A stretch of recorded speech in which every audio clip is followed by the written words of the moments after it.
Yo, your boy got internet again, man. What's popping? What's going on? Sad that you got to go to a fucking hotel in order to be able to stream live. Yeah, it's the saddest thing in the world, but you know what I mean? My wife is very understanding and she knows that work obviously comes first. Besides, well, she comes first and she gave me the permission. Well, nope, you just said it. There you go. I know. Right on the intro, right? And her watching is like, oh, you're fucking dead now. But she's understanding. So she's understanding. She'll be fine with that. Yeah, she understands the situation that yeah, Melanie, you're first, except for work, and then the podcast, and then you, but you're first. I mean, it's like a symmetrical, like it's all linear. Right? It's like 1A, 1B, 1C. Yeah, I'm not making it 1C. I got you. Okay. No, she's 1A. She's 1A. It's just they're all in one. Okay. But yeah, man. Yo, shout out to the fact we're up to 340 followers on our Twitter. Nice. Yeah, man. So got to give a big shout out to. Let me make sure I get these names right before we kick it off with the intro. All right, hold on a second. Let me pop up on Twitter. All right, so it's got to give a shout out to Drunk Theory. Got to give a shout out to, just gonna read off the new followers. Irish Spirits Podcast. Definitely got to give them a shout out. Awaken Goth. Just scrolling literally down my timeline. Stoner Chicks Podcast. Barks, Brews, and a Casket for Two. All right. All right. Podbean, shout out to that. Sailor Swagger for retweeting. Got to talk about the CDC shit, obviously. The Weirding Hour podcast. Salt and Burn This Pod. That's a cool podcast about the show that used to be on CW that my brother is in love with that I am drawing a blank on. Elevator Talks and Random Thoughts. It's with the two brothers. You got any idea? The two brothers. Oh, you're talking about Supernatural. Supernatural, yeah. Yeah, they break down every episode, so it's pretty cool. That's a lot of episodes, man. That's a lot of they got podcasts forever, bro. It's honestly brilliant. Gotta give it out to Fly on the Wall podcast and all the new followers. Shout out to Nick and Mel from 10ish podcast. I'm a big fan of that show, man. That's just hilarious. But yeah, man. All right, before we get into anything else, let's talk about what we're gonna talk about today. Tim Tebow getting a job after 10 years. Cool. Yes, sir. Schmoney Explained, because it's Money Explained from Netflix. Schmoney is because two non-educated people are gonna talk about the TV show that they saw, and then Yellowstone. Finally, John, you got anything else? I'm hyped about this fucking internet, bro. I'm sorry. Hit the intro, man. Let's do this shit, bro. Yo, what are you doing right now? The big V. Look, man. All right, man. Let's just jump right into this shit. I made my wife wake up and drive me there anyway. Is it major? Pues algo eso. Pues algo en español. ¿Qué pasó, papá? ¿Cómo estás? Any questions? Now, when you bought that sweater, right? You just go, fuck it. I'm going full Mr. Rogers. You've tuned into the Man Chatter podcast.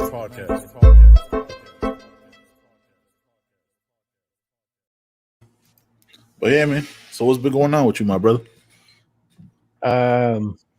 You know, the usual. Okay. Around, watching my wife do all the work around the house. Yeah. I didn't appreciate how you try to say 42% in that text. It's not an accurate percentage if 3 people are working, but whatever. You know, it's an accurate percentage if it's not split equally. 42 for me, 5 for Javi, 50 something for Mel, 53 for Mel. Yeah. That's about right. It's actually not right. It's probably more like 30 for me. But you know. Yeah, I know. You got to give yourself a little bit of credit. I got you. It was Mother's Day weekend. It was more than 5%, my usual 5%. So what did you guys do for Mother's Day? So we talked about it, and we've been talking about remodeling or resurfacing or painting our cabinets, and that's probably the best Mother's Day gift I think that she could have. We worked on our cabinets the entire weekend, Friday, Saturday, Sunday.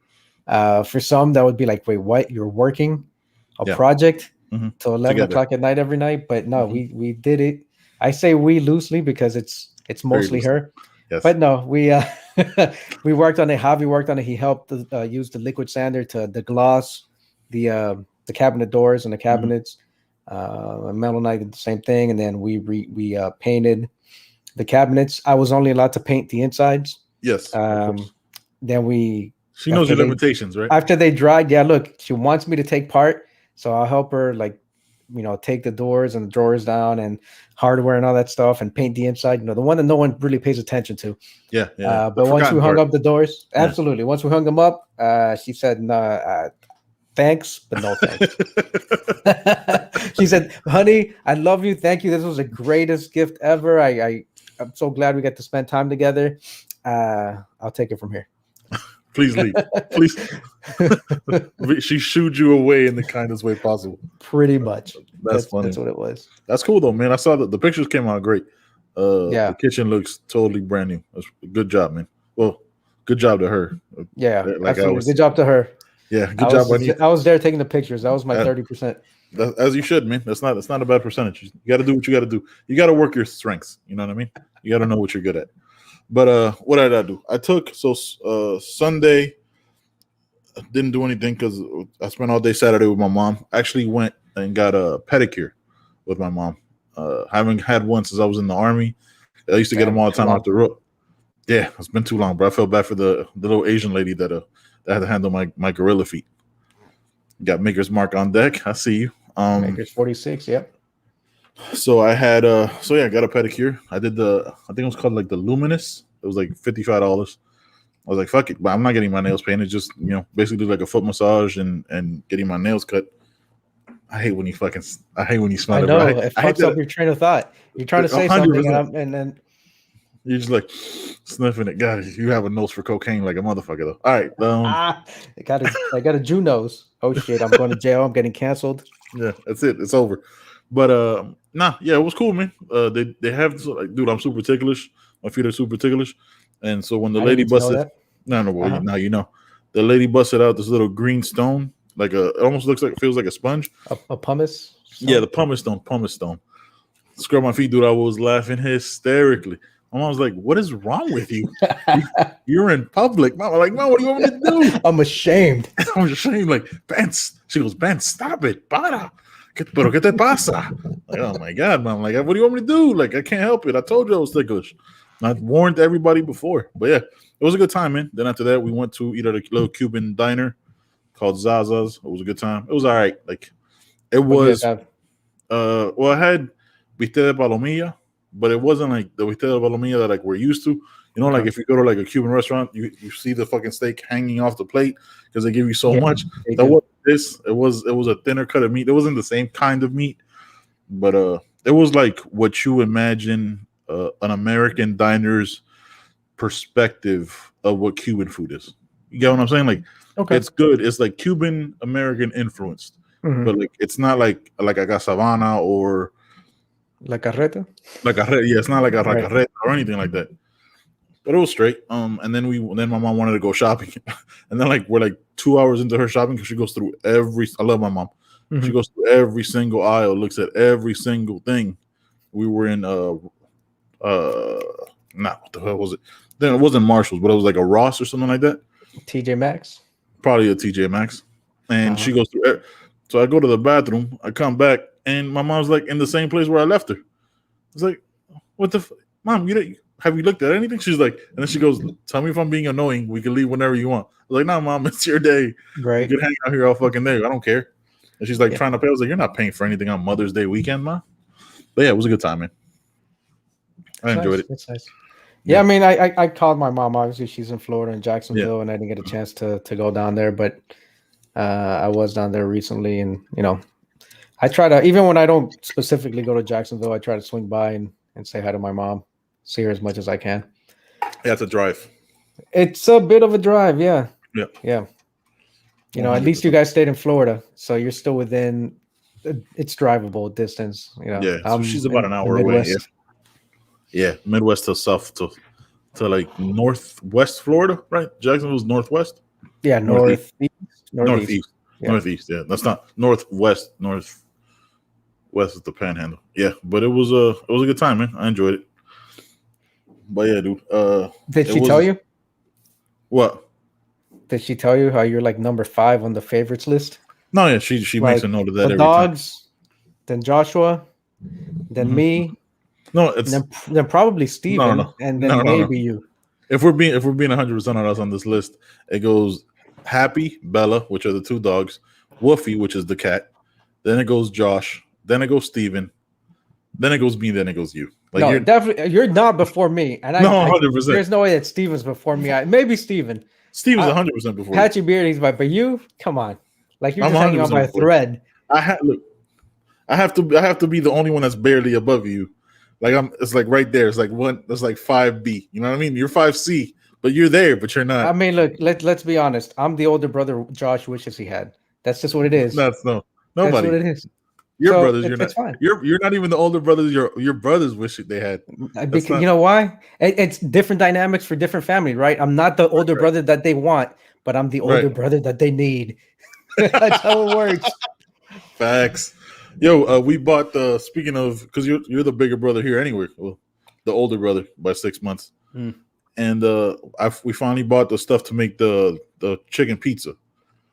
We're gonna make that probably this weekend. Would have made Yeah. it today, but obviously I'm here.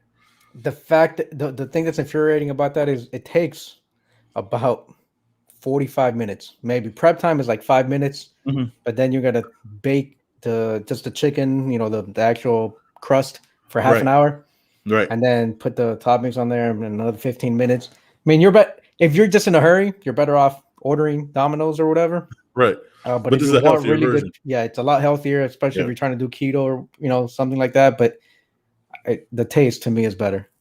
Or maybe it was just I got that magic touch. Son, you I got made the it. hands. You made it like 5 times. I made it like 3 or 4 times.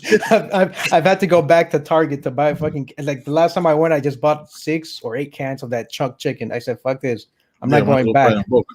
Yeah, What toppings do you put on? You put whatever you want. 'Cause I saw you throw like what is it? What was it, like ham slices or turkey slices on top? yeah. Turkey ham slices on one of them because Mel doesn't eat pork, Right. and so I did turkey ham slices. I did Alfredo sauce, Mm-hmm. mozzarella cheese, turkey ham slices. On another one, we ran out of Alfredo sauce, so I just looked up a recipe on Google and I made my own.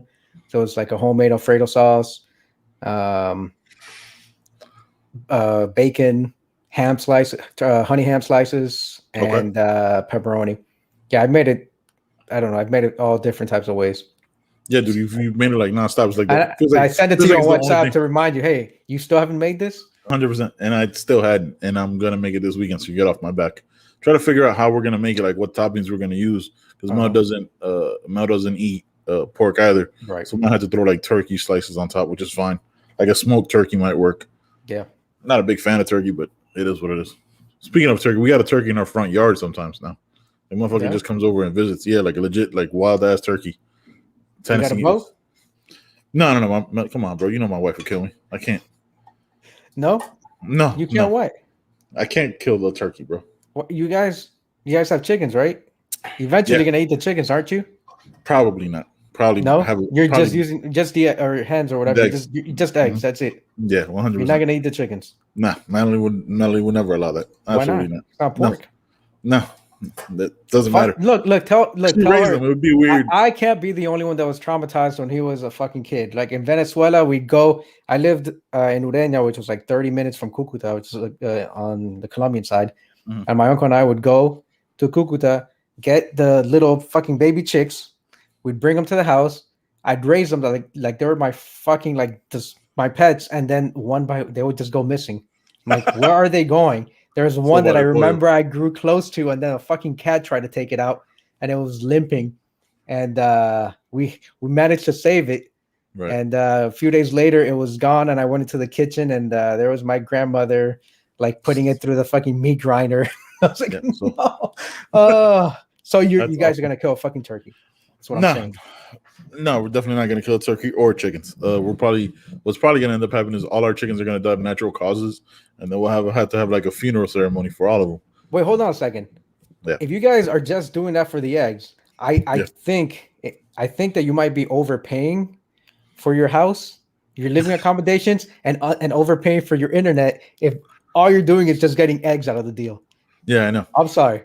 Hey, I don't, Melody, you guys are gonna have to move back to society. Come live, there's no come way to live amongst the rest of us. there's no possible way that we would ever. What do you got to do? You have to like boil the live chicken to like get the feathers off. It's a whole thing. Yeah. I'm not doing that, bro. And wild turkey is like the real turkey. That tastes good. Yeah, Not just nice. this white meat stuff that we get, That we get in the market. dry ass fucking. Yeah. Ugh, it's not a fun experience. But yeah, man, it was cool. Another crazy thing that happened.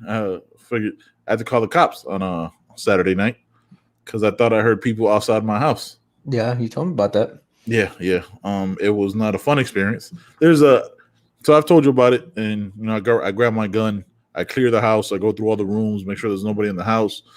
I'm on the phone with 911. They tell me obviously when the cops get there, put the gun down. I was like, cool. I was like, I'm not going to tell them I'm not putting the gun down until they knock on my door. You know what I mean? So like, because I can't fully see them, make sure it's them.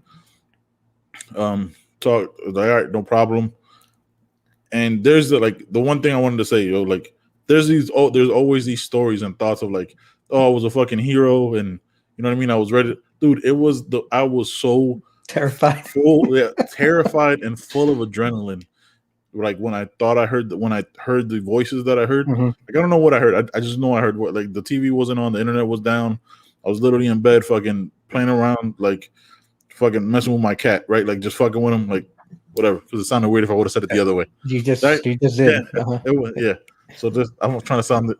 So I'm there. I'm like, man, what the fuck? And dude, I literally like just an adrenaline dump. Fucking, I'm shaking in bed. Like, oh my god, what the fuck was that? I have my phone. I have my house phone with me.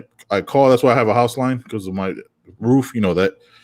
So I called 911. I was like, I think I heard voices outside of my house. And then they're like, I didn't know this 911 can see where you live. Like they can see like a GPS thing of like where you're, like your surroundings. So like, yeah, there should be nobody around there. I was like, I know. That's why I'm calling you. Like if I lived in an apartment, I would have heard voices outside. All right, cool. Like, if I hear voices outside of this hotel room, I was like, okay, that's normal. So I call and then I check all the rooms. They get there. The cops walk around the whole property. And then I talk to them like, yo, man, like, look, the reason why I called, whatever, we can't get into the rest of the stuff because you never know there's a couple situations that happened. And they're like, yeah, we didn't find anything. Like it was just the only thing we ran into was some spider webs. I was like, could it be your neighbors? I was like, all my neighbors are in their like fucking 80s. They've been asleep since the sun went down. They're not out here. You know what I mean? It was fucking scary, bro. No, they're about to wake up actually. Yeah, exactly. They're about to wake up and start mopping and sweeping and cleaning the kitchen or some shit, cleaning the windowsill. But dude, there was this like legit thought that I had, man, where I was like, yo, I might have to kill somebody. Like I might have to take somebody's life. Like in that moment, you don't know, right? Like you don't know if there's something really going on or whatever. Obviously, thank God there was nothing. But in that moment, you're like, I might have to take somebody's life. And I was like, am I really, like the thoughts are going through my head. I was like, am I really ready to do that? I was like, yeah, 100%. Yeah, fuck yeah. Like without a doubt, like if there's somebody in my house, I'm shooting them consistently and reloading and just keep going. Because I was like, how fucking dare you? Right. You know what I mean, out of fear, one, like just being real, and then just like the protection of like, how dare you come into my fucking house? So or be around my house. That's some scary shit, man. I was giving you a hard time though. I say it's scary, but I was giving you a hard time the entire time. How did that work out? You were armed. You called the police. Yep. They knocked on the door. I put the gun away. Were you put it away before they even got there, or when they knocked? I put it away as I saw them. You went to my house as they're driving up my driveway. They have all their lights on. Yeah. So I could clearly distinguish that it's a cop car. They're walking up. You can see them because I have my front lights on, and then they have flashlights on for like flashing me to let me know that it's them. So then I go to my bedroom and put the gun up because I had on some keeping it 100. I had my handgun, my Smith & Wesson, and I had my shotgun. I don't know who the fuck was out there. I had both of them loaded, ready. I was like, because if I miss with one, I'm not missing with the other. Yeah. So I'm like, I'm just if it's ready for war, it is what it is. So it was terrifying, bro. Like I didn't really sleep that, you know what I mean? Yeah. It was scary, dude, just because like that is like this feeling of like vulnerability that I don't know if like, because I haven't really been in like in a break-in situation. Like I've been to a house that was like robbed. Like my apartment's been robbed before. Right. You know, like we've had break-ins when I was growing up and all shit like that, but we were never home when that happened. Mm-hmm. You know what I mean? So like, and even that is like scary because like, my God, somebody took our shit, but it wasn't ever in like being home. So it was weird, bro. Yeah, I so something similar happened to me back in like 2009 when I moved into my house in South Carolina at the time in Columbia. Mel and I were staying in an apartment. I went in to kind of get some things ready. So it was just me and Snowball, that dog's been with us for fucking forever. Right. He was like 2 years old, 3 years old at the time. And I heard something. It was just me, dark as shit outside. I hadn't set up any of the floodlights, anything in that house yet. It was like my first day staying there. And it's 10 o'clock at night and it's pitch black. And I just hear like banging on the door, like around the garage. So I didn't have anything on me. Yeah. That was just me and like some cleaning supplies and I think some tools. I grabbed a hammer. Yep. Go to the laundry room, into the garage. Like I'm ready, like open up the garage door. I'm like, who the fuck got into the garage? I didn't hear the garage door open. Yep. So I go through the laundry room, about to open the door that leads into the garage, see if I'm about to pop someone in the head or in the chest, depending on how tall they are. And there was no one there. Nuts. But I was hearing it coming from there. And I'm like, what the fuck is going on? And I kept hearing that shit. And it was maybe on the side of the house. Like we had a doggy door, but it wasn't open. I'm like, did a fucking rat, a snake? What's going on? I called the cops. Yeah. Stayed on the phone with the lady. I'm like, hey, I hear something outside. It's pitch black. I don't have any lights out there. I don't want to go outside. I mean, it's just me and my dog here. Yeah. Like I thought it was my dog, and my dog was already in the house. I was like, so it's not the dog. What the hell is making that noise? Mm-hmm. I mean, and same thing. They came over, walked the premises, nothing. And so, but yeah, in that moment, I'm just like, what is about to go down right now? Yeah. I got a hammer. Yeah. And I wasn't watching Supernatural, so I'm not like thinking that there's something from another realm about to come get me. I'm thinking this house has been sitting empty for a few weeks. Someone is probably trying to get in here because they know that it was for sale and they were squatting or they're trying to take fucking, who knows, brass, copper fittings, whatever, appliances that were left. Right. And so that's what I'm thinking. Mm-hmm. But nothing happened. Yeah, I mean, you in those situations, it's a bit nerve-wracking. Yeah, because the reality of it is like we're both veterans, right? Like you've been overseas. I've been trained in like clearing houses and clearing rooms and all that shit. Same. Like I'm not stupid, right? Like I'm gonna clear my house, make sure there's no direct threat to me, but I'm not going outside because at that moment, till the cops show up and they walk around, I think there's somebody outside my house. Mm-hmm. You know what I mean? Like I heard what I heard clear as fuck. I was like, if I go out there, I'm fucking what am I? How do I clear 5 acres?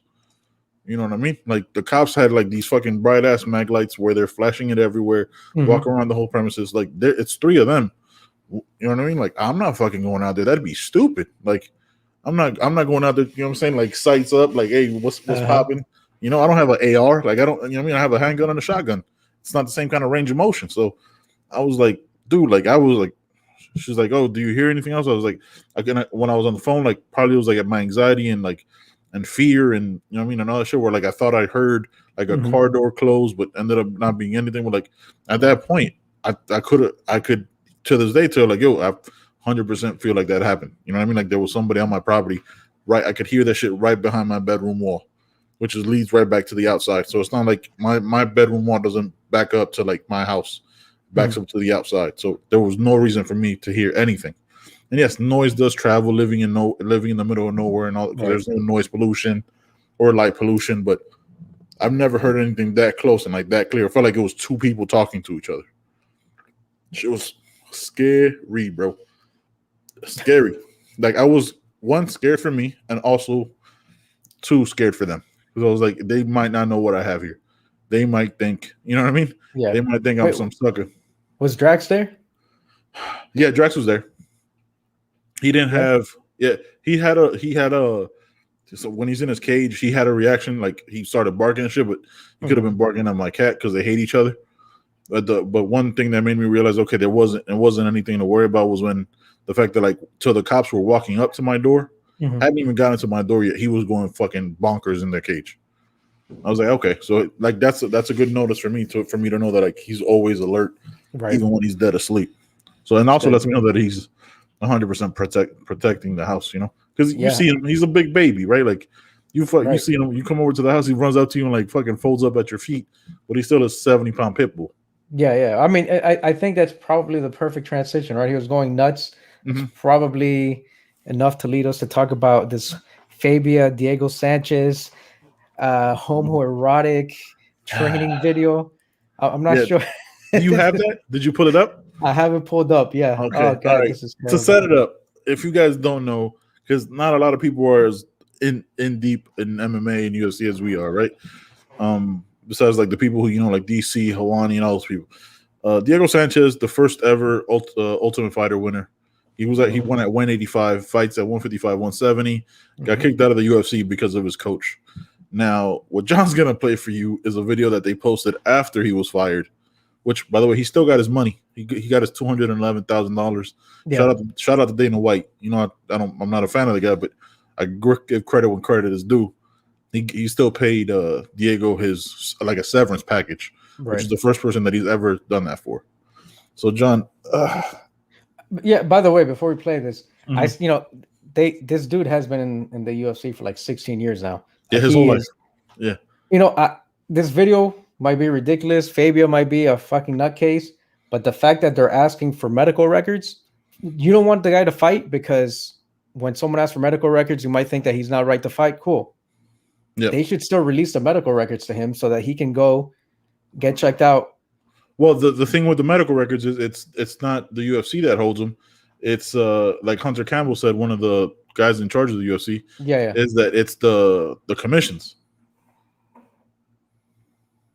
You know what I mean? So he couldn't get it anyway. He should be able to get it from somebody, from the commission, right? Yeah, that's what Hunter Campbell said. It was like, look, we're not gonna let you fight if you feel like he has an issue, but if you want his medical records, contact the commission. Yeah, which is another thing that Josh Fabia recorded the call. I guess he screen recorded and posted it because they posted stuff that like they think makes them look better, but it doesn't in any way. No, it doesn't. All right, but let me pull up the screen share. This is a little disturbing. Yeah, it's a little weird, bro. It's a little strange.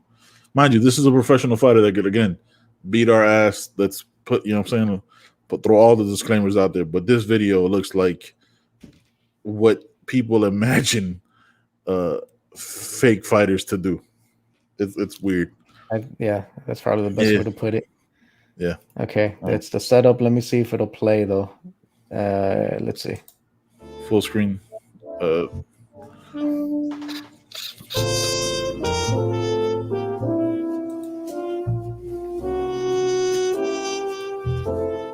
Can you full screen it, John?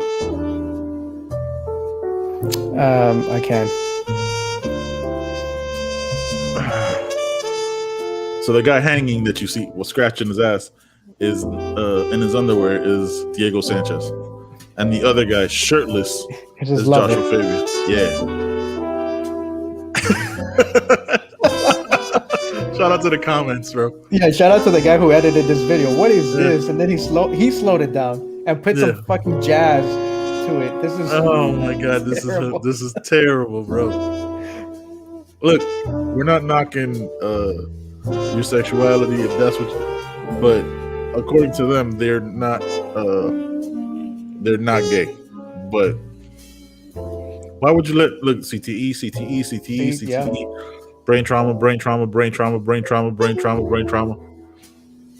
Like some fighters do that to their limbs, right? Who comes to mind? Tony, what's his name? El Cucuy. Ferguson. Tony Ferguson. He does that to harden his limbs and stuff. But like straight shots to the head. Yeah, slaps and shit. Bro, ain't no man slapping me, bro. And then some of this stuff right here. Why are they oiled up, man? Why is he Why are they both shirtless? And why is he in his underwear? I don't know. Is this the warm up or the cool down, bro? This fucking jazz music is everything. Bro, He's getting like taking knees to the head right now. Yeah, he is.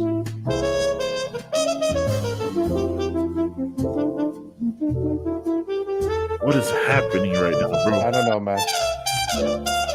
I hadn't seen this in full, like the full thing. Cause I was like, this is. I stopped at most there, like where he's punching him in the head. Oh no! I unfortunately No, I saw the whole thing. no. We're gonna finish. There's 90 seconds left into this madness, bro. This is the most questionable. This dude is filming an arcade of it. What is this? What is this, bro? He's being held hostage. This is how not to wear a mask. This is, yeah. Jesus. Hey, why is it form fitting, bro? Why is it a form fitting mask? I don't know, man.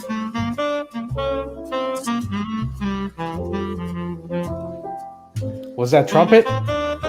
Shout out to the trumpet, man. No, that's the sax. That's the alto or the baritone. I think it's a baritone. Yeah, shout out to the sax though. Shout out to the sax player, man.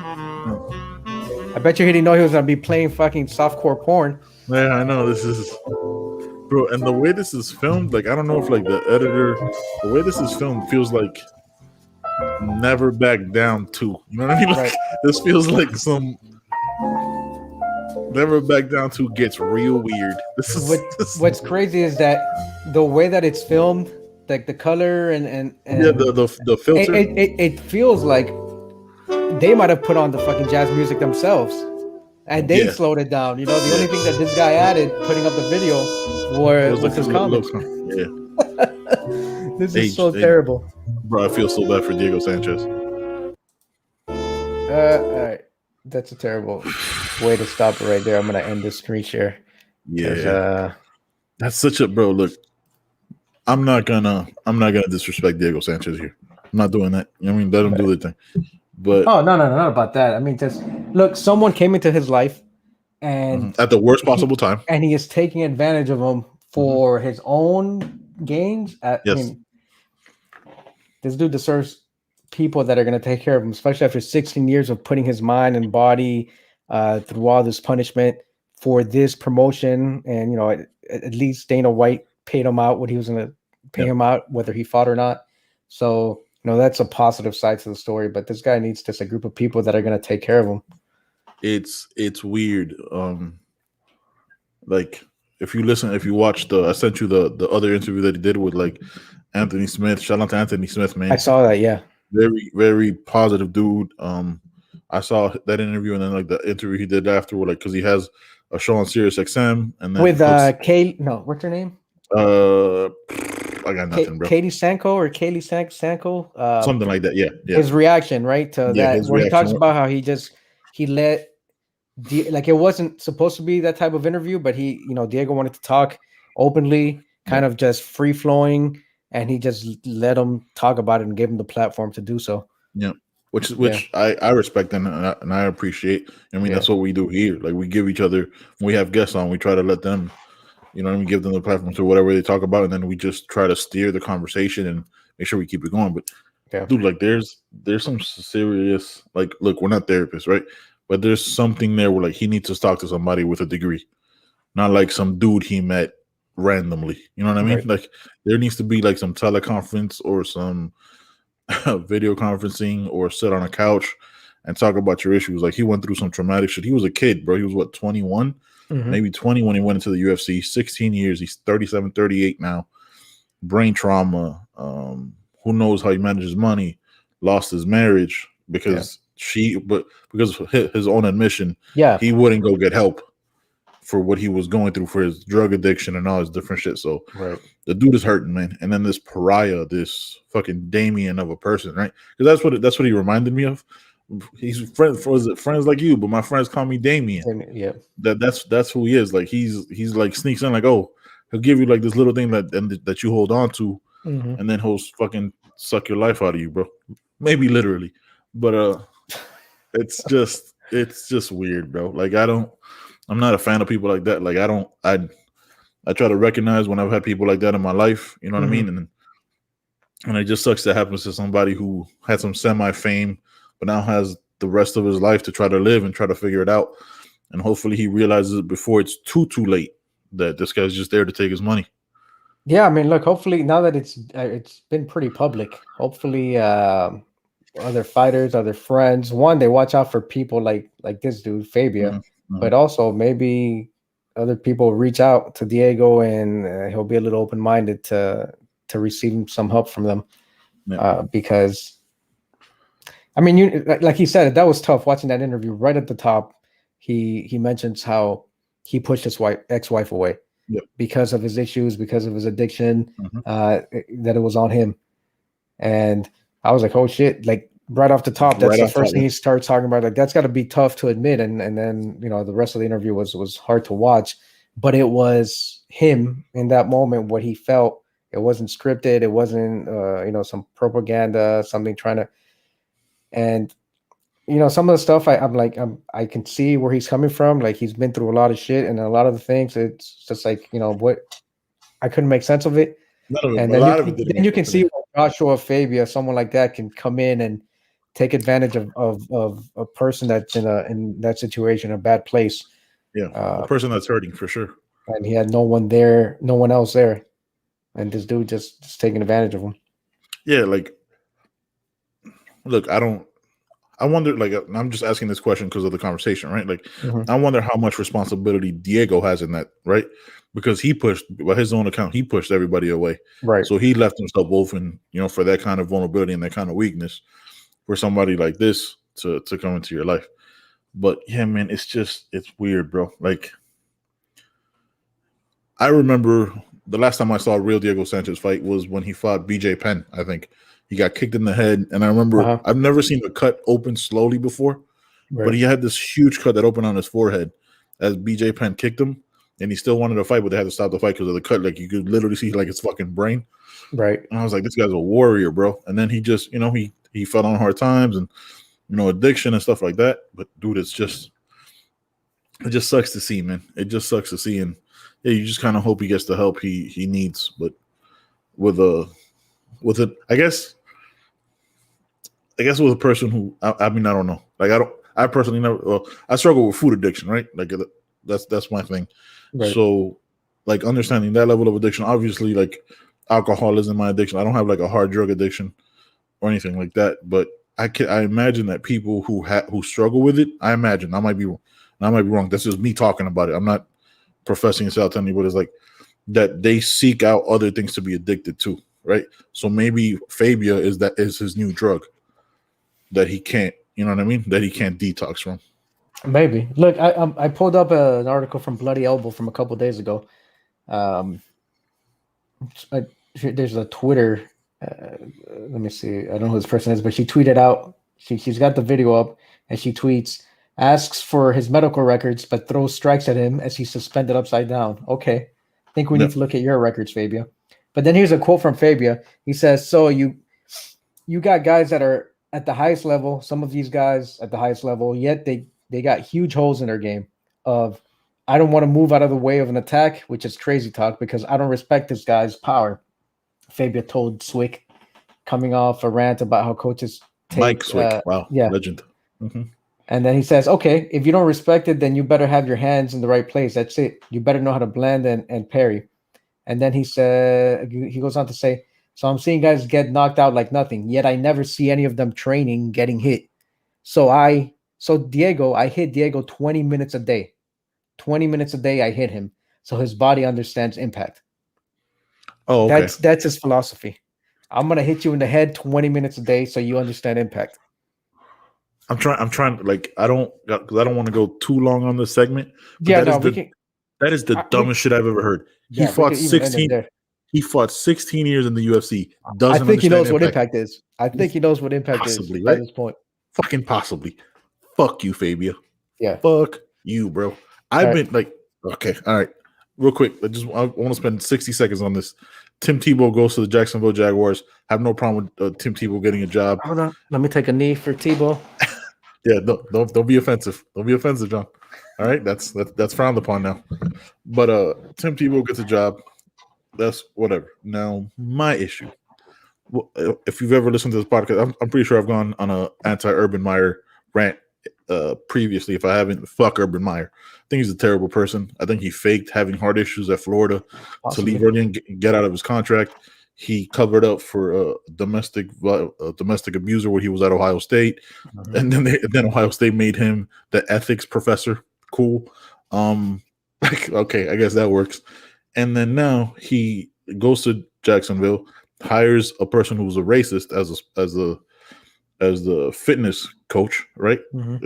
That's why he was that coach was fired from Iowa, and now gives Team Tebow a job as the tight end who's never played tight end before at the age of 33. Again, if somebody's giving me a job and paying me millions of dollars, I'm not gonna be mad at me. You know what I mean? Somebody hired me, right? Like that just shows I don't understand how Urban Meyer gets talked about in this brilliant way. Like he knows everything. Like the guy's just shown countless bad judgments, right? Like over and over. But that's just one side of the equation, right? You're ignoring the other side, which is the winning brings the money, right? Who gives a fuck about judgment and morals when he went from Bowling Green to Utah, and he brought that program up. And I think wasn't Colin Kaepernick playing? No, he played against Colin Kaepernick. He played for Nevada, but he played against him when he was playing in Utah, I think, at the time.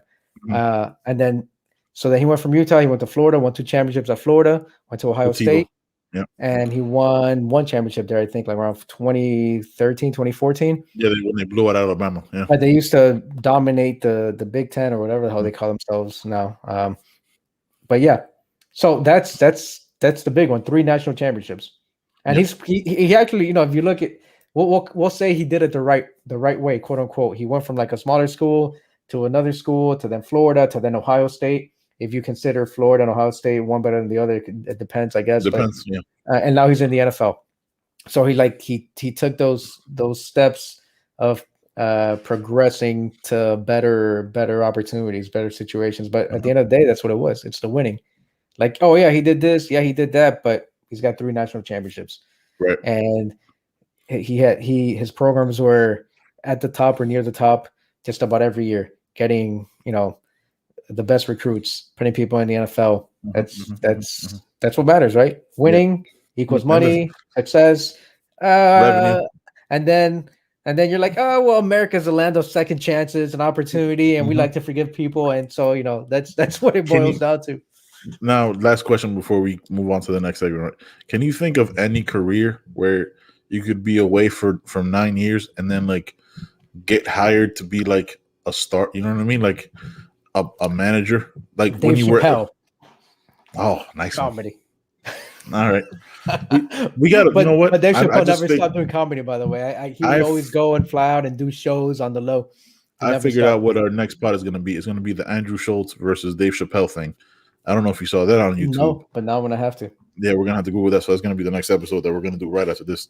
But yeah, man, shout out to Tim Tebow. If somebody gives you a roster spot, you know what I mean? Because hell of an athlete. It's who you know, right? And he knows the right person who's in the right position. So I'm not knocking Tim Tebow at all. I mean, I have no problems against Tim Tebow. The man looks like fucking real life Superman. But I just don't like Urban Meyer. He's a hell of an athlete. My question is, why wouldn't why didn't he convert to tight end when they were telling him that's what he should have been 9 years ago? That's what I'm saying, bro. He could have been Gronk. He could have been Gronk pre-Gronk. Possibly. He was a beast. Fucking athletic. He had crazy athleticism. He could have. Who knows? No. Arrogance and ego, man. All right, man. Let's get to it. Schmoney. All right. Now, this is what God, we're at 44 minutes and that's damn. All right, let's get to this, man. So you recommended a show on Netflix, and I finally listened to you off one of your recommendations, right? Being completely honest. And the docu-series. You're better than me because I haven't listened to you yet. So yeah, I thank you for finally admitting it, right? I know it took over 100 episodes, but you finally admitted that I'm a better man than you. I appreciate that. In this instance. In most instances. But it's a depressing fucking series, bro. If I'm gonna be honest with you.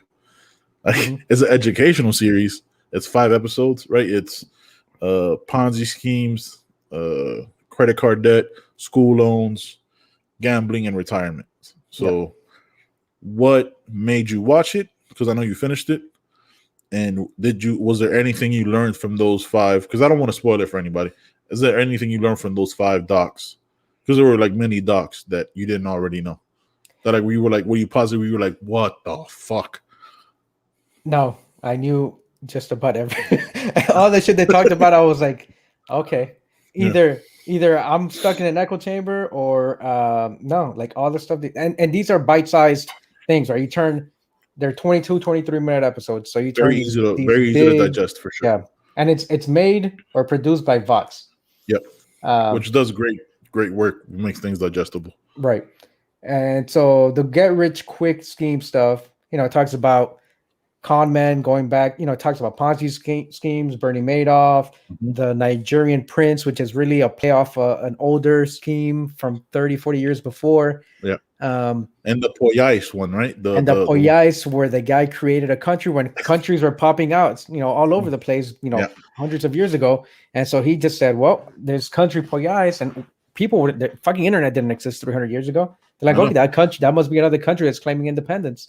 And he starts selling deeds of land to, rich people who want to buy deeds of land in Poyais. And I think he took off for $20 million. Fucking or pounds. I think it was pounds, dollars. I think they converted it to dollars, which is a shit ton of money. Shit ton of money. So there's one thing they mentioned in the get rich quick stuff about MLMs. You know how they talk about pyramids, and then they compare it to an MLM, where an MLM is not really a pyramid scheme, because a pyramid scheme is one where you make most of your money from within the pyramid company? scheme. Yeah, pyramid scheme is you make your money from just recruiting people as opposed to from the product that the company sells. But here's the thing: MLMs are set up like pyramids as far as the scheme. They even have the shape. Yeah, and they don't make most of their money from selling products. Like maybe Amway, maybe a couple of them, but most of these MLMs, the whole point is to recruit people. And then I get 2 people who get 2 people who get 2 people, and I'm just going to get paid for you to pay. Oh, you got to pay $500 because there's going to be a registration fee and it's your first order of product, so you can have a fucking Tupperware party or whatever the hell you're selling. And then that's an MLM. Yeah, Tupperware parties. Yeah, and that's how it started, right? Back in the 50s. Avon shit.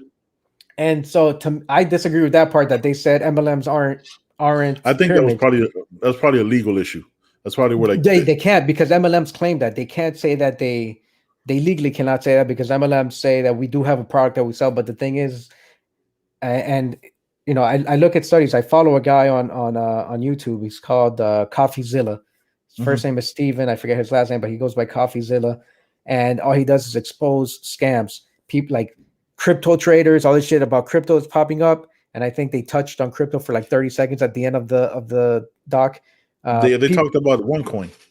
They talked about OneCoin. I mean, look, I looked at the fucking lady giving that presentation. I was like, oh, she's full of shit immediately. I'm like, right? She's full of shit. She's a fucking moron. Like that. Yeah. Looking around trying to find the fucking cue cards or something, or the big poster boards to read off. I'm like, look, at least if you felt for a guy that sounded educated, she sounded like a fucking idiot. Like right off the bat, the first half a second, you're like, oh, that's a fucking scam. I'm gonna sit here and ask all the questions, just like when someone tries to sell me a bullshit $13,000 bathtub, but that's a scam. A fitter of a bathtub, not even a whole bathtub, just the liner. And so shower liner. And look, and for me, I pick up on these things because I don't trust people.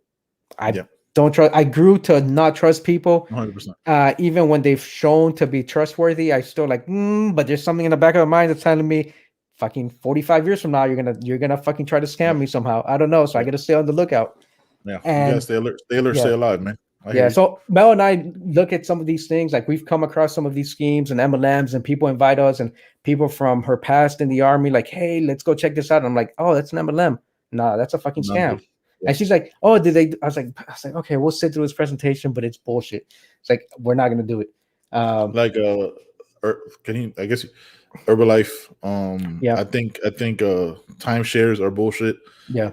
I think most things are bullshit. Like that's why I don't really get into like stocks and shit. Like this whole Bitcoin, Dogecoin, all that stuff. It's like I kind of think it's all bullshit. Like I think I think literally everything is bullshit. I'm also not sure. Like, I think because there's all like speculation and it's gonna be this, gonna be that. Oh, just wait, and NFTs and all this other shit. Like, oh, okay, cool. But fuck you too, though, right? That is DeFi or decentralized finance. That is not bullshit. Maybe not just yet.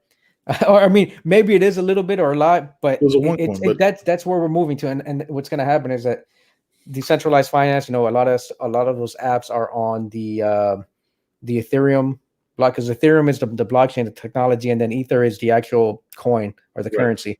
And so they're running on that blockchain and that technology. And I think that's the future. There and a lot of right now there's still scams within that future. But there's a ton of scams because any new technology, anything new, and I said, they touched on that episode for like maybe 30 seconds, maybe a minute on crypto. Well, I mean, like she talked about it, but like they didn't really go in depth. I would have liked the full crypto episode to really understand just an entire episode because of the times that we're in, of that sort of like transition, and these things happen. They mentioned it when there are big events, a recession, pandemic. Yes, these things are going to pop up. But 100%. Crypto's been around since 2010, 2011, like Bitcoin has. Bitcoin, yeah. And so like we're moving that way, and it's going to become more mainstream. And so I have a little bit, like a few years ago, I bought a little bit of Bitcoin. So I've been doing more research on how actually like investing in crypto, we'll call it. Right. And yeah, there's legitimate stuff there, but it just hasn't fully been like fleshed out. That's what I'm saying. Not everyone understands it. It's not mainstream, and eventually it'll merge. I think there'll be a merging of like current financial, the banking system, and then the decentralized finance. There's going to be something where people are going to have to like buy into it. I think it's not just going to. It's not going to be on the edges, on the outside. For me, the reason why I say it's all bullshit is like because I don't understand it. You know what I mean? Like I don't understand regular finance. I don't understand centralized banking. Right. You get what I'm saying? Where like stocks and all this other shit. So I was like, if I don't understand this, I can't even fucking comprehend crypto. You know what I mean? Where it's like, I don't know what the NFT, like images or money and monetary, like I don't fucking know. Non-fungible tokens, NFTs. What the fuck are we talking? Yeah. No. What the fuck are we talking about? Yeah. But the first one is get rich quick schemes. Yeah. Get rich quick schemes. Which like we see it all the time on YouTube, as there might be some fucking crazy ones on this podcast. We're like, hey, do you know how to make money off YouTube? Check this out. Click on this. No, never, never, not ever. So I always get those ads before any podcast I watch, because I'm always looking for like how to generate money on the side, side business or side hustle, whatever they call them now.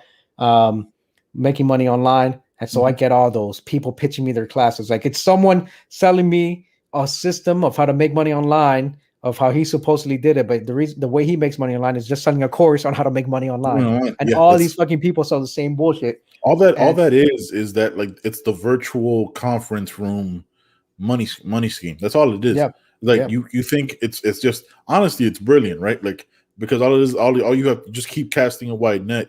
And all you need is a couple hundred people to hit yes, and then pay that $19.99 or that $9.99, and you have recurring revenue. And then, like they said in the ad, it's like it's not really a scam, like because it's hard to prove, and it's not enough people investigating it. So you just got to be leery of it. Yeah, the crazy part is that these people package their courses for like $19.97. That's $1,997. Yeah, they're like, oh, but if you buy it now. If you buy it now, we'll sell it for $9.97, and you'll get all this value. I'm going to include this, and this, and if this is worth $3,000, and this is worth $2,000. You're getting $10,000 worth of value for $9.97. And he sells that to 1,000 people. He pays for YouTube ads and Facebook ads, and he sells it for 1,000 people. That's a lot of money. And then a lot of money, bro. And then they upsell people after they purchase the initial $997. Oh, but you can sign up for coaching for only $100 a month, and then it's recurring for 4 months, 5 months, a year. That's why the Nigerian Prince scheme is still so effective. You know what I mean? Like it's all you got to do is keep casting that net out. So it's crazy. You would think we'd be more sophisticated, right? You're like, that shit only happened in the 90s, and Nigerian, and then in 2000, Nigerian Prince with email, and then before that, con men that would knock on your door to get you to invest in fake fucking stocks or whatever. Or they would cold call you. You would Bail think would be bonds and shit. no, but people still have. As long as there are people that are in tough situations or in situations where like how can I make more money? They're always gonna fall for that. It's human nature to be 100%. like, let me take this fucking shortcut. Yeah, you sold people 300 years ago. You sold them a fake country. Mm-hmm. It's 100% possible. So then the second episode was Credit the cards. first credit cards. Yeah, I understood that one. If you don't know credit cards, here's a quick flash through that because I feel like that was common sense. Yeah. Like whatever you spend, make sure you just pay that debt before your bill is due. You know what I mean? Never keep recurring fees because then you could get screwed. That's the number one tip on credit cards. If you don't know that, please just replay what I just said. Yeah, don't carry a balance. And I have carried a balance. Like I remember when we took a vacation, a big vacation, we spent like 25 grand. And we paid it off over 5 months or something. Right. Yeah. So I mean, we paid some interest, but I mean, the problem is that people will buy in the episode. They showed they'll buy appliances or some, For things that they don't $1,000. have the cash Yeah. for, 1,000, 2,000, and then they take 8 years to pay that shit off, and they end up paying $3,000 for a $1,000 fridge. One thing that I found interesting about that I hadn't even like, it's one of those things like, oh, I hadn't thought about that. Is people use their credit cards as savings, where because we don't have, most Americans don't have a savings, can't afford. What was it, $400, which is the example they gave in the show. $400 quick emergency, can't afford it, so they use their credit card. Yeah, what is that percentage? 30% of people in this country, or was that a bigger percentage? I think if I told you a percentage, I'd be lying to you. So I can't remember the exact percentage they said, but like I think she said something like most Americans, and then might have said the percentage after that. But it was they can't afford a $400 like emergency fee, which is crazy. I mean, I know because I've been there. Shout out to the stimmies. Yeah. But yeah, it was that was crazy. And then the APR kills you, and then the interest kills you, and then the interest on top of the interest kills you. The one that pissed me off was school loans. Next episode, yeah. Yeah, the school loans was something I already knew because I have school loans. Mm-hmm. You know what I mean? I think as of right now, I've paid on my $12,000 school loan, I've paid $16,000 to $18,000. I'm just like, you know what I mean? Because of that 1 year, like, again, when it happened, I didn't know that 1 year deferment. That 1 year deferment, and it's just collecting interest. Yeah. So Tony, then Tony is the perfect example. But are you still paying on it? Yeah, I have a couple grand left. Okay. Yeah, but still, like right now, it's deferred. Where like it doesn't even. This is I don't know. Like I can't even make a payment on it. Mm-hmm. It got deferred to like September, right, from like last year, and it was like deferred to like May, and then they pushed it back till September because people can't pay their school loans. Right. So like I can't even like attack it now while it's not accruing interest. So like I don't know. This is a thing that I don't know. Oh, so it's in forbearance now if it's not accruing interest. Yeah, it's not. It's in forbearance. Yeah, it's in forbearance now. But because I don't trust anybody or anything. Yeah. I'm assuming that like when that date, like September 9th or whatever fucking day it is, like they're just gonna hit you with the interest on that day. Yeah. You know what I mean? All of a sudden, hey, your $2,000 school loan is now back to $7,000. That you're, had to knock that. Like I feel like that's what's gonna happen because I don't. Corporations aren't in the business of being nice. They're only in the business of making money. Yeah. Tony he should be coming home in about a week from tech school, and he went to college. Most of his college was paid for, and he left school early. Most of his school was paid for through like a presidential, like the president's scholarship or whatever, because of his grades and SAT or ACT score. But he had to take out some loans. I was like, oh, that's not a lot of money. You can take out the loan. Like it's a tough thing, right? That they ask us as 17, 18-year-olds, like, oh, you're going to take on $20,000, $30,000, $40,000, $50,000 a year for school loans. Yeah, you can do that at 17, 18. You can make that decision. Yeah, that's a very easy decision to make. Yeah. That your parents didn't, very slim chance that they had to make that same decision. Yeah. 40 years ago, most people, and in the documentary, they showed, right, like President Biden, most senators, Pelosi, they all went to school for free, right? They went to school not because they were rich, because like just the cost of school, they didn't have to take student loans out. Yep. And so, and we were talking. I don't know if it was before the show or during the show, like when I told you that schools like Harvard and Yale, they have multi-billion-dollar endowments, Yep. 25, 28, $30 billion endowments that are run like hedge funds, but there you still have to pay damn near $60,000 a year to go to school there. But yeah, so Tony's the same thing. Like they told him, you're in deferment between now and November or some shit. And I said, hey, you go online and you pay that shit. And we're thinking of just paying it off for him. And I'm like, all right, look, we'll pay it off to you. And then you just pay us every month. Interest-free loan. And we knock that shit out and you don't have to worry about paying it. That's good shit. Because and right now it's like, okay, it's not a big loan. It's not over $10,000. So it's like you can manage the payments, make more than the minimum payment, and you knock it out in half the time. But we might just do that, just pay it off for him, and then have him pay us over whatever, 4 years, 5 years, whatever it is. Because it's crazy that people go into you mentioned it in the pre-show. Someone had she had an $80,000 of student loans to go to law school, and she's paid $120,000 because of the interest and the interest on top of the interest, because for not forbearance, but because of deferments. And now she still owes $76,000. So she's only knocked off $4,000 off the principal. But she's paid $120,000. In some places, that's a house payment. Yeah, it doesn't even make like sense. An entire house. Yeah, I don't understand how that was allowed to happen. Like, yeah, they break it down in the thing, like how it happened and why it happened, and it goes back to like was it Eisenhower, the whole space race and all that shit. Right. And, all right, got it, cool. But holy and fuck, then it grew right out of control, yeah. And then it just got out of control. The having to compete with everybody else, and now an associate's degree might as well be a high school degree, or bachelor's degree might as well be a high school degree, but there's no financial compensation for that. Was it they said that it would take you 14 years to make $76,000 with a bachelor's degree, but that's not even all careers. You know what I mean? And then the excuses that like politicians or people make is like, oh, it's a liberal arts degree. Like, no, man, I know people who have mechanical engineering degrees that are making $35,000 a year. Yeah. And they talk about for-profit schools are the ones that are taking the advantage of most people, especially veterans or military folks. They got me. I got a degree from a for-profit school. Now I will tell you this: I got a master's from a bachelor's from for-profit school. Now I went to a public school. I went to Florida State. Yep. I didn't see much of a difference because there are for-profit schools and there are for-profit schools that are degree mills that they just like you just pay us and then we'll give you a degree.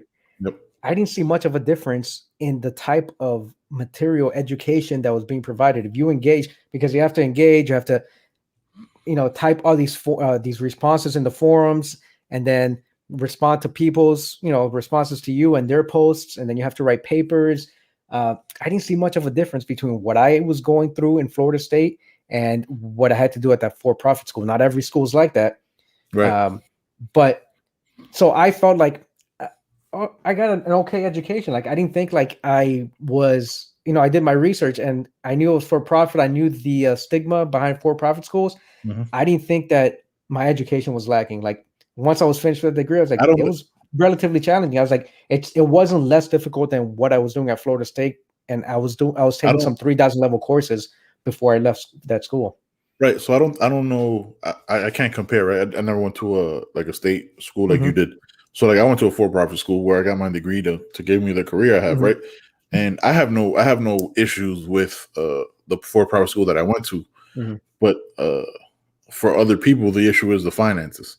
Like I got lucky because I had the GI Bill, you know what I mean? And I didn't have super expensive. Yeah, I didn't have the $60,000 in school loan that they had. Luckily I had 1/6 of that with only 10 grand.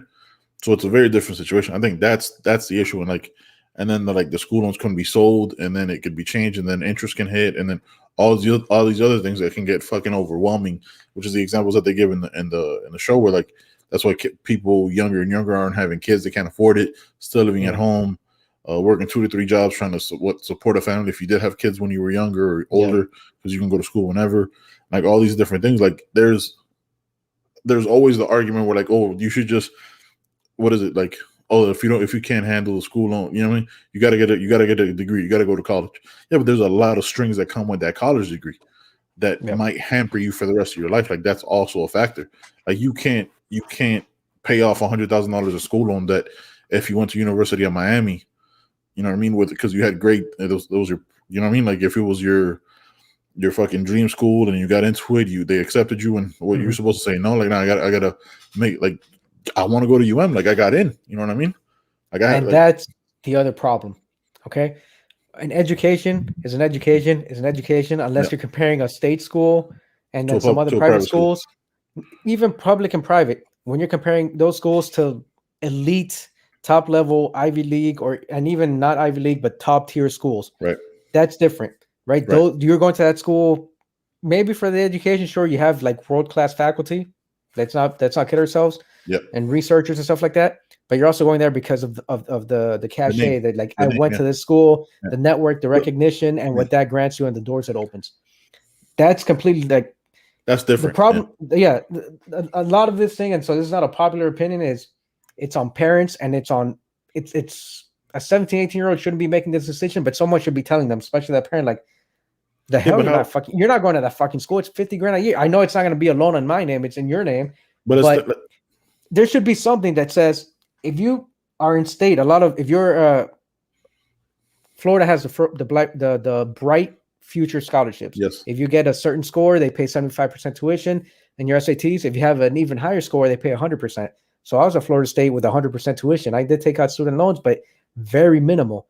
And then because of my situation, then I received not only scholarships but like financial aid, right, like grants that you didn't have to pay back. right. There are a lot of people in that situation, and even people that maybe their parents make too much, so they don't get that type of aid, but they have grades to go to certain schools. You don't have to go out of state. You Of don't have to course, go to that private school. Like their parents might make just enough to where they don't get financial aid, but they don't make so much that they're fucking rich and they can just afford to spend 60 grand a year on school.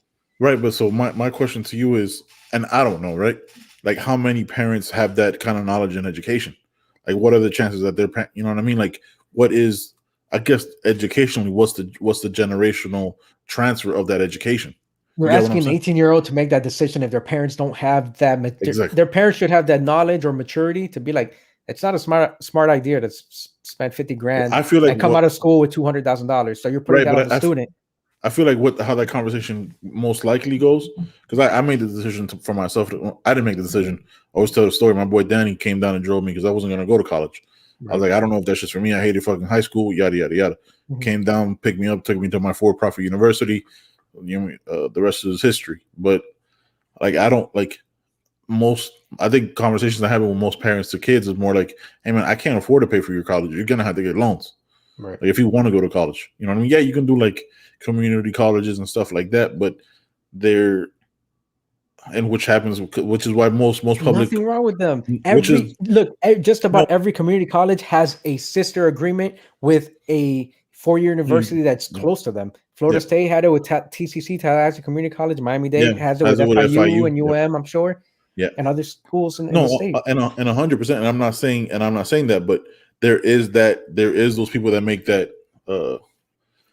I guess you could call it like a financial mistake for the cachet, but it's. Yeah. I wonder what the costs are for all these other colleges that aren't top tier, right? Yeah. That are just like Idaho Valley State. You know what I mean? Just I don't even know if that's a real school. I don't know what the cost. You know Probably is. Probably is because there's a valley or a state somewhere in there. Yeah. But it's interesting seeing that side of it. And then so moving on to the next episode was Gambling. No, I'm not like that's not my thing. So Yeah. I didn't really like care for that one. I could have skipped that one, honestly.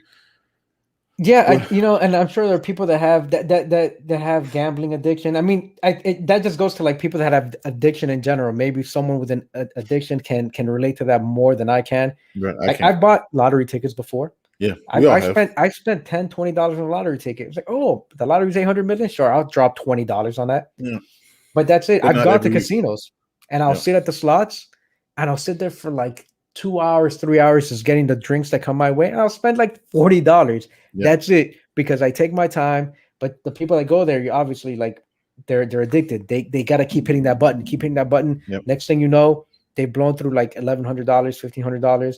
A lady that said she won, she went there, she won 25,000, lost 25,000, and then lost 5,000 more. She was negative $5,000 or something. Yeah. How do you do that? I couldn't relate. Addiction. But I know that it's an addiction, so I know that it's a thing. Yeah, that one for me fell more so on deaf ears because it was like like it was cool, like learning like the science behind like the slots and Right. how they did it and why Las Vegas legalized gambling and stuff like that. So that Yeah. was interesting, like historically. But like for me, I was like, yeah, I've done the same thing. Like I've bought tickets, but like I've never been that person. Like I'm gonna spend every day, every fucking Wednesday or Friday, spend $40 on Lotto or the lottery or the Powerball or all this stuff. That's just not my thing. The No, most gambling thing I've done is the fucking Robin Hood thing, where like the day trading. You know what I mean? yeah, Where I like mean that's day trading is gambling, day exactly. He trading is says it in that gambling. episode. Yeah, 100%. Like that one didn't really do anything for me. And then I still have the last episode, which is retirement, which I know you told me is gonna make me want to cry. So I haven't seen that one yet. The magic number is $1 million. It says it there in the description, right? That Yeah. what we should have is 1 million, and as time goes by, it's really more than that. Um, I don't have 1 million. I was talking. Javi talks to me all the time. He's like, "Yo, don't you make this much and this much? So why can't we just buy this?" He's starting to understand more and more like the cost of things, Mm-hmm. and so he's like, "So how much are you gonna have?" I was like, "Well, when I'm ready to retire, which is before I'm 50, I was like, because I'm being more aggressive with my investing, hopefully somewhere around 600,000. Although the way the market's been this week, it's like I don't know, I might lose all my money. Yeah. Yeah. It's been The crazy. market's been rough this week, Yeah. but that's what you do. In when you don't just pull your money out. No, you You leave it just in. don't do that because if you look at historically, like that happens, and we're in one of those times where the consumer price index came out, which is I don't know if you had looked into it, or that's why they projected that it wasn't going to be as high as it was when they released that news on Monday, compared in April or May this year compared to last year, Mm-hmm. and so everyone just started losing their shit. But obviously, it's going to be higher now because at this time last year, we were just like shutting everything down. Like we were just entering the pandemic and the shutdowns and everything Yeah. else, and now we're kind of coming out of it. Yeah. The CDC said today you don't have to wear a mask if you've been fully vaccinated. Right. I saw that headline come across one of my notifications. I didn't read the article, but I'm like, oh, okay, that's good news. Yeah. No, Still with like close contact, social distancing, but yada yada yada. Yeah, I really told don't care. Javi. I was like, I think I should have around $600,000 when I retire when I'm like 47, 48.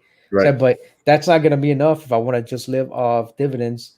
Said, I also have a pension, and then I also have to wait till I'm 59 and a half to get my Roth IRA and then my 401k out. But I'm trying to retire early. So at 47, I won't have $1 million. Which is why I'm trying to why I'm in where I'm at, in a place that offers a pension, right. Which fuck it, I'm running it for you. But you know that most places don't offer pensions. Yeah, I know. Yeah, not a lot of places. And they talk about how that. I guess I'm setting it up for you. They talk about how that happened in America and how the retirement system went from a lot of places offering pensions and how that movement started to get a 401k. Yeah. Well, yeah. You look at the community I'm close to where I live, right? Mm-hmm. Which is the villages. That's all pension living. That's for sure. You know what I mean? That's all. Like I refuse to believe that all these people were like kings of industry and they were. It's impossible because they lived in a golden era. They lived in a great time where we don't have those benefits, where they're like, oh, it's very much so like get off my lawn, where it's more like get off my financial lawn. Man, when you see that episode, you're gonna be like, oh, it's definitely that get off my lawn. Like it's going to. No, it's sad and it's enlightening and some of the stuff I already knew, but infuriating and all at the same time. Yeah, yeah. But it's good to see this stuff and just kind of like. I told Mel, I was like, look, all these things are real, and I said, look, when we were going through the housing market, the bubble bursting and the recession in 2008, like we didn't feel it because we were both in the Army. We were making good money. Yep. A lot of our pay was non-taxable because BAH and BAS, like allowance for housing and sustenance, is not taxed. So even though you and I might have been making 60 grand, 120 grand, 6 figures together, we're not getting taxed on that 120 grand. We're getting taxed on a lot less because BAH doesn't get taxed. BAS doesn't get taxed. Yeah. And we didn't feel it because we had free healthcare, which is huge. Our house didn't really get affected by the price when the bubble burst, so it was different. I said I'm aware of it because I was keeping up with the news and I see what people are going through. It's like, but we weren't feeling it at all. And like even now through the pandemic, I told her, I was like, it's crazy to think. I think we've made more money now than any other time, and we're in a fucked up time where businesses are, mom and pop businesses are shutting down, restaurants, small Mhm. businesses can't continue to run, they can't pay their employees, they can't hire people. Um, but we have this stimulus that's being sent left and right, and that's not enough for a lot of people, but we have a guaranteed income, and I Yeah, you're have a working from home. relatively stable job, and we don't feel it, but like a lot of people are suffering. Even a lot of Yeah, people that live in the neighborhood that we live in, like we may not see it, but like I'm sure they're having a hard time. Like there are months that they probably couldn't work, and how do they pay bills when most I mean, Americans, like you said, don't have can't withstand a $400 $400. Yeah. emergency? I don't understand how people have made it overall. Period, bro. Like if I'm being honest, Yeah. because the majority of the country can't afford that, right? And then having to somehow balance that for what are we now? May, almost Hmm. June. It's like Yeah. 16 months. You know what I mean? Like I don't understand how they did it. Like kudos to them. Like luckily, you know what I mean? Like I didn't feel the pandemic because I work in a very much so secure job Yeah. where you know what I mean. That's always gonna need me. So I didn't have to worry about any of that. But dude, it's crazy, man. Like my wife lost her job, but we're in a financial position where I make enough to absorb it, and a lot of people aren't in that situation. A lot of people can't absorb it if they lost their job alone. Let alone having to support and pay mortgage and all that other shit. Yeah. But yeah, man, it's crazy. I'll probably watch that last episode tonight, and then we'll talk about it. Like I'll do a little recap of it next time we do a show. Yeah. Yeah. Have some tissue next to your bed. It's gonna make you cry. That just sounds weird, dude. Okay, I mean, you're probably gonna have tissue next to your bed anyway. I mean, we're being real. let's keep it a buck. All right, man. Look, we were supposed to talk about this last episode. Let's talk about it now. I'm gonna need you to try and check out Yellowstone. I'm not gonna hype it up. I'm not gonna tell you, oh man, it's the greatest show ever and all this other shit. I'm not doing that. That's I hate when people do that to me, so I'm not gonna do that to you. I'm just saying check it out. I recommend it, and all I'm saying is your boy right here is thinking about buying some boots and a cowboy hat that fits his big ass head.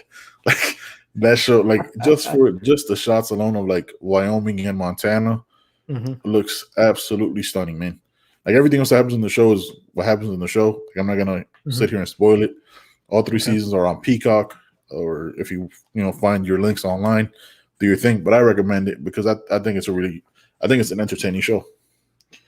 I What's it like about? violence. It is about the Dutton family that has their ranch that borders against the Yellowstone National Park, and Hmm. he's just constantly fighting to keep his land. It's basically the premise of the show. And he has three kids, and they're all individually fucked up as individuals, and then they have their redeeming qualities. And then there's other people. There's just one character, Rip, that is the fucking man on that show. Uh-huh. It's Cole Hauser. You Call- remember? the cast. Yeah. Yeah, yeah, Cole Hauser. Like he's the fucking man, bro.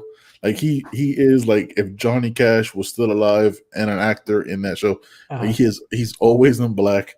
I'm gonna need myself a black jean jacket with a Yellowstone logo. Like yo, that guy is a fucking Terminator, bro. Like I'm it always gonna just remember him as the bad guy in Fast and the Furious. yeah, What, that's three, exactly two? I don't know. One of those.